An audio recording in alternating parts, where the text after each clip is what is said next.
Thank you, Mr. Speaker. And still I rise, Mr. Speaker. Very proud to have this opportunity to stand here and to address colleagues, persons who are within the chamber, as well as people who may be without, who are tuning in. I'm especially proud today, Mr. Speaker, because I have in my hand a fact sheet. This fact sheet comes from the White House, and this fact sheet is styled, President Biden announces clemency for nearly 1,500 Americans. I am so pleased that the President has done this. And Mr. President, if you hear me or if someone informs you, I want them to tell you that I support what you are doing. I have supported you as President.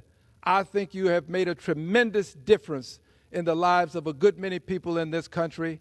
I do believe history will be kind to you, and it will say to those who were not here at this time that you made a difference within your lifetime, and that means something to me.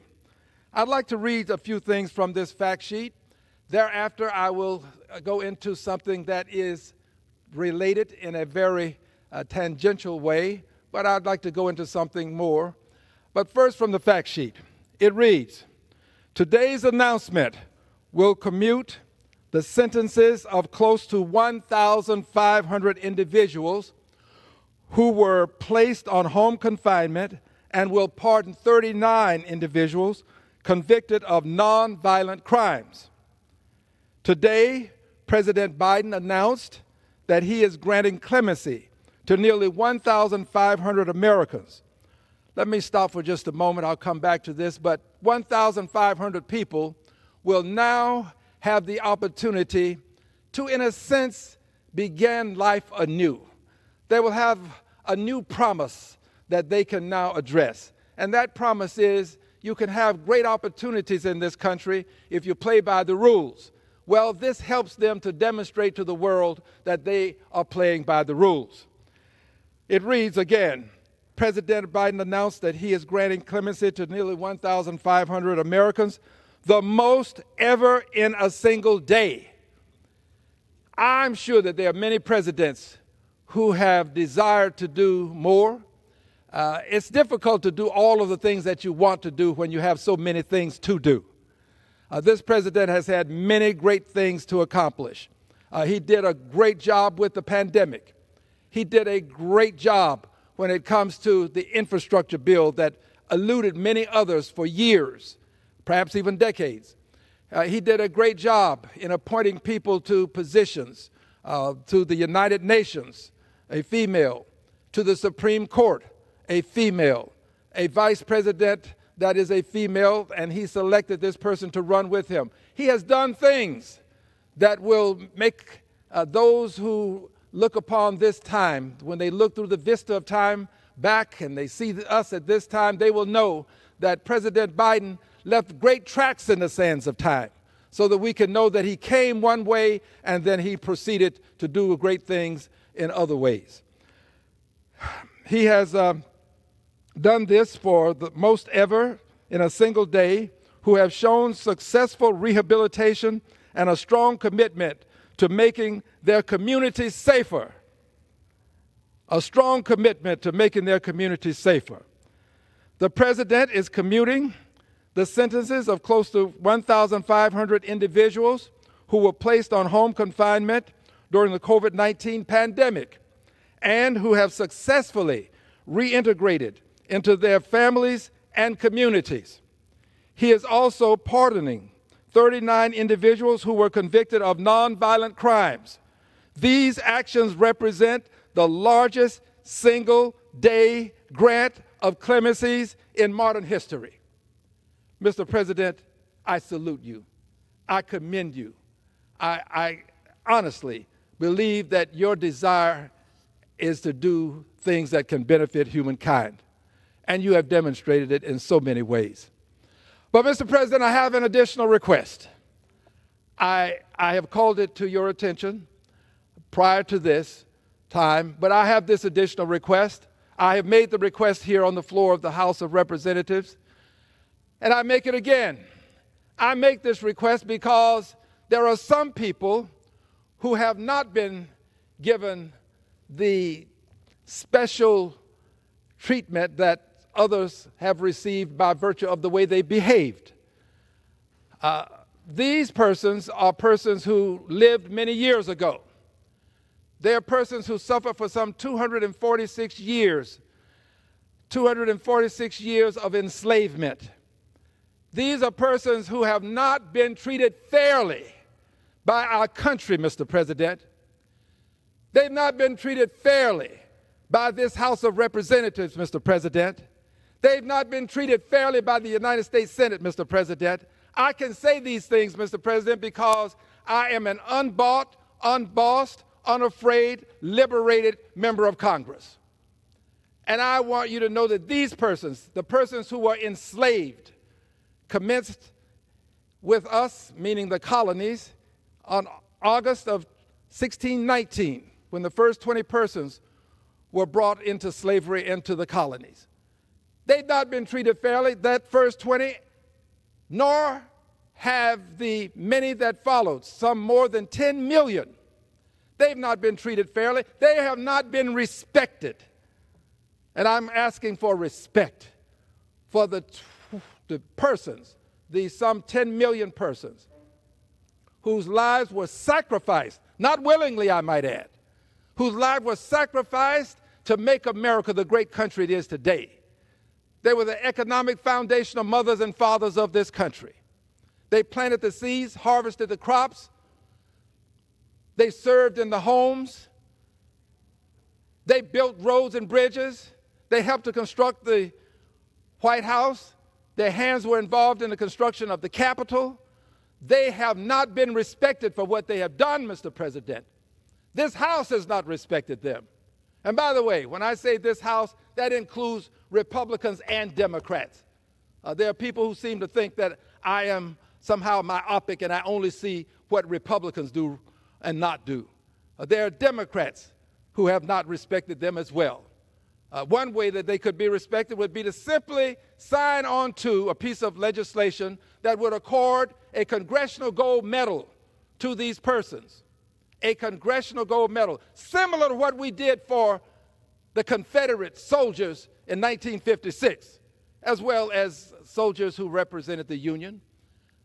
Similar to what we did for them. We could do this for them. You can do this posthumously. This is not directed to you especially. I just want you to understand the condition as I'm speaking, Mr. President. Posthumously it can be done, and this House could do it.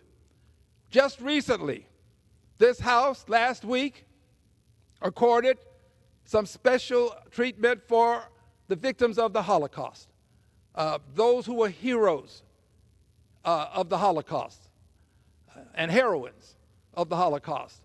They were accorded some special treatment. A congressional gold medal was presented, will be presented to them. We passed the legislation to allow it to be done. This is the right thing to do. We should do this for those who were there to help the victims of the Holocaust. It is the righteous thing to do, more than the right thing. It's a righteous thing to do. I salute those who had a hands-on experience with causing this to happen. But for 246 years, those who were enslaved have not received a similar honor. Similar, not the same, because we're talking about now persons who last week were the heroes who helped them. I'm talking about the people who were the victims now. We have done things for the victims of the Holocaust that we've not done for persons who were victims of slavery. These two circumstances are not the same. They are both great crimes against humanity. That is what makes them similar. They are not the same. I don't say that the Holocaust is the same as slavery, and I don't say that slavery is the same as the Holocaust. They are two great crimes against humanity. But we have been more generous with our treatment of those who were victims of the Holocaust than we have been for those who were victims of enslavement for some 246 years. And it's time for that to change. I don't see the House doing anything to change it right away. And when I say the House, I'm talking about Democrats and Republicans. I don't see them doing anything right away. But, Mr. President, there's something you can do right away. You can accord those persons who suffered from the indignation and humiliation associated with slavery, with the harm, the pain, the suffering, the agonizing. You can do something for them. This is not all that should be done. But if you do this, you will show that their lives meant something to us, that it means something to you. And here is what you can do. You have, with the power of the pen and the will to do it, grant them the Presidential Medal of Freedom. It has been done posthumously for many others. It can be done posthumously for them. Let's show them that this country appreciates their 246 years of sacrifice, that they didn't labor forced into it, I might add, but that they didn't labor in vain, that somebody appreciates the fact that they were the economic foundational mothers and fathers of this country.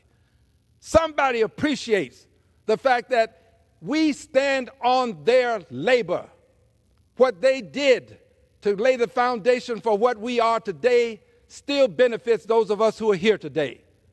And Mr. President, I would ask kindly, humbly, and from the bottom and depth of my heart and soul that you would give them the Presidential Medal of Freedom. It would make a difference in terms of how they are viewed. Maybe, if it's done, we can get people in Texas to cease with this notion that the enslavement of some more than 10 million people was somehow a benefit to them. No benefit to people to be enslaved, but there are people in Texas who seem to think so. If you would do this, it would help us to better understand that we can now start to move forward to do the things that would show the respect for them that we have shown for the victims of the Holocaust. In Texas, for edification purposes, though there may be some who don't know, there are people who believe that the enslavement of these more than 10 million people was involuntary relocation. Involuntary relocation. That's not what it was. It was kidnapping. It wasn't involuntary relocation. It was placing people on ships and treating them like cargo. Some of them stripped, chained. It wasn't involuntary relocation. It was forcing them against their will to leave their families. And by the way, there were Africans who were involved in this trade too. I'm leaving nobody out. They were forced, taken away from their families by force. Some of them taken away by African people who then traded them into slavery. And then they were traversed across the Atlantic. And when they arrived, they were not treated and welcomed with any degree of dignity. Women were raped. Men were brutalized, lynched. The Supreme Court in this country indicated that they had no rights that a white man had to respect. They were disrespected by the Supreme Court. They were disrespected by President Johnson when he decided he would abandon the whole notion of some sort of recompense for them. And they have been disrespected throughout history. To this day, they have been disrespected. They were taken to various places, sold on the auction blocks. Children separated from mothers and fathers. Husbands separated from wives. They had no rights. You could do whatever you wanted to them if you were the master. They have been disrespected. Mr. President, I beseech you, I implore you, show them some respect and grant them the Presidential Medal of Freedom. I will still continue to bring to the attention of the members of this House the fact that they but only have to sign on to a document that is necessary for the House to do what it can to grant them the Congressional Gold Medal. I will continue to present it. And for those who would like to know who signed on, I've had people to ask me, why don't you announce who signed on and who hasn't? I'm not doing it, but the record speaks for itself. For those who'd like to know, the record speaks for itself. I'm not trying to make friends. I'm trying to make sure that people are respected who have earned the respect that they richly deserve. And I want them to know that there's at least one person who's going to fight for them. I want them to know they're not here. How can they possibly know? Well, know in the sense that I believe that if I do this, somehow the times will change such that they will benefit even after they have had their demise. They will still benefit from what we're doing. So, and then, by the way, I'm not alone. I said I'm one person. I want to let you know that there are others. We have 125 people who have signed on to this request for the Congressional Gold Medal. 125 out of 435. Now, there are people who would prefer that the Al Greens of the world who would bring these things to the forefront wait until they are ready to see this happen. They have a timetable that they've set for it. And sometimes in the timetable, it involves doing it maybe 20, 30, 40, 50 years from now. Let's just make sure we do it when the people who are unbought, unbossed, and unafraid are not around so that they won't be able to say, I was able to help get that done. There is some notion that you don't have to do this until there is some event that might occur in the life of the person who's presenting it, and then you can do it afterwards. Well, I'm not going to allow that to cause me to believe that I should just wait and let things work out and let it happen. I'm not that kind of guy. I want to see it happen in my lifetime. I want to see this happen while I'm still in this House of Representatives. If it can happen for the persons who are victims of the Holocaust, meaning they can get, there are people who can bring legislation and get it passed, then it ought to happen for those persons who are enslaved. We ought to be able to bring legislation that relates to them and get it passed too. For some reason, and I know what it is, for some reason, we will do for the victims of the Holocaust what we will not do for those who are victims of enslavement in this country. And now for the reason. It is easy to look through the window of life and be critical because you're looking into someone else's life. In this case, you're looking into another country when we deal with the Holocaust. It's easy to do that, to look into the window of life and be critical, to talk about what happened to our Jewish brothers and sisters. And I'm as critical as anybody in terms of what happened to them. It was wrong. It should never have happened.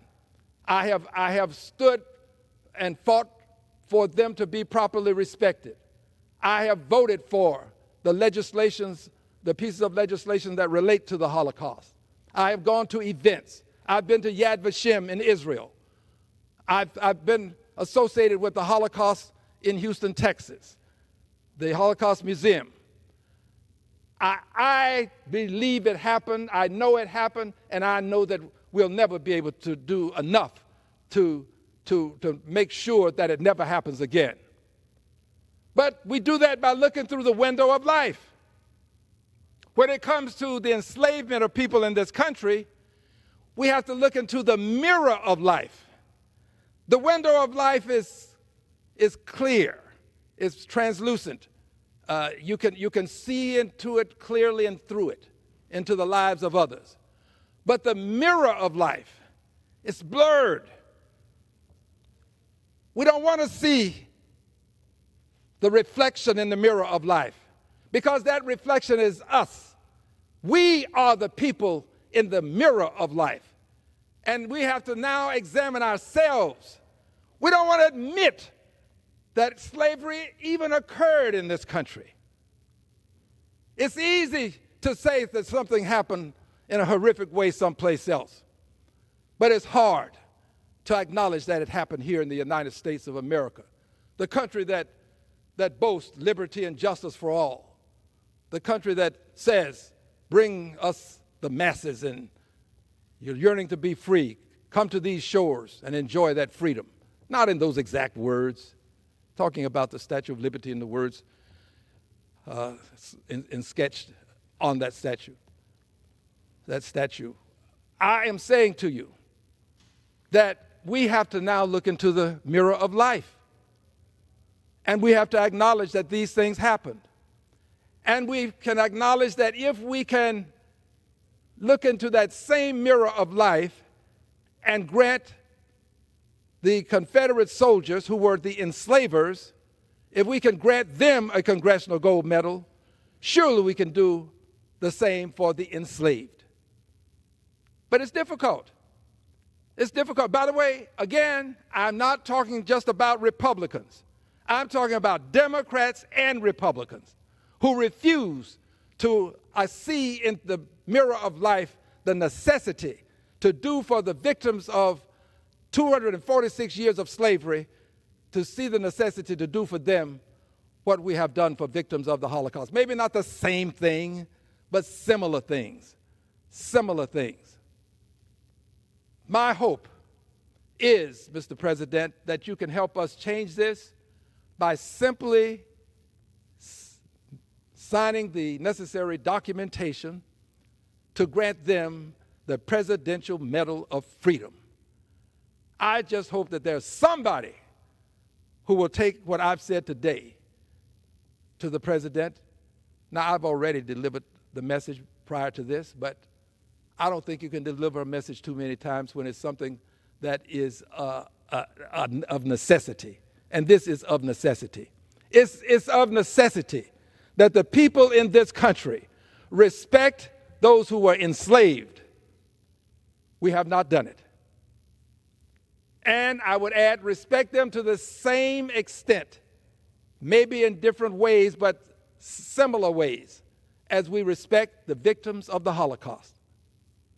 It is time for the United States of America, all within, to examine the mirror of life and critique ourselves for what we have done for 246 years. That was 246 years of enslavement, but it was followed by other things, black codes, followed by convict leasing, followed by lawful, legal segregation, which was another form of racism, followed by invidious discrimination. All of these things have taken place, and what happened on August the 20th of 1619, when the first 20 persons were brought here and placed into enslavement, what happened then still has an impact on what's happening now, because there's been no recompense, there's been no justice for these millions of people that have made America the country it is. I say made. Someone would say, well, they didn't do it by themselves. Let me just revise that and say, help to make America the great country it is. But there's no question that millions suffered. There's no question that the suffering lasted for more than 246 years. And there is no question that we have disrespected them for what they have done. Because I say for what they've done, because there are many people who see them as the culprits. They see the enslaved people as the perpetrators. I don't understand that mentality, but it exists. So they blame them for what they have done for being enslaved. And the only thing they did was resist, a good many. Nobody wanted to be enslaved. But people will tend to blame the victims. And for too long, we who have had the opportunity to do something about it, we have been victims in the sense that we have bought into the notion that this is not something that needs to be addressed now. This can be addressed later on. For 246 years it wasn't addressed while they were enslaved, and it hasn't been addressed since that time. So, in a sense, the people who are doing nothing about it have been victims of a society that disrespects the victims of slavery. I'm sorry I have to be the bearer of truth, but somebody has to do what I am doing currently. I regret having to say these things to people, but people need to know from somebody that this is wrong. And we ought to have the courage to do something about it as opposed to wanting to do something about the messenger. Rather than deal with the message, they'd rather deal with the messenger. Deal with the message. The messenger didn't create the circumstance that requires the message to be brought to your attention. Deal with the message. Look into the mirror of life. Don't be a perfect victim yourself and be silent on something as salient as this issue. This is one of the great issues of our time, and it will be one of the great issues of our time until it has been confronted. So, Mr. Speaker, I'm proud to stand here. I'm still proud to say that I am a citizen of the United States of America. I'm proud to say that I salute the flag. I say the Pledge of Allegiance. I sing the national anthem. I stand for the national anthem. I stand to salute the flag. I place my hand over my heart when I salute the flag. I'm not one of those people who hates this country. I love the country. That's why I do what I do, to make it a better country. I'm trying to live up to the more perfect union that we all believe this country can become. So, Mr. Speaker, I want you to know that as a person who's proud to be a citizen of the United States of America, notwithstanding all of the things that have happened here and the things that it has done to me personally, when I was a son of the segregated South and I had to go to the back door and sit in the back of the bus, stand in the back of the line, get locked up in the bottom of the jail if I were arrested, sit in the balcony of the movie.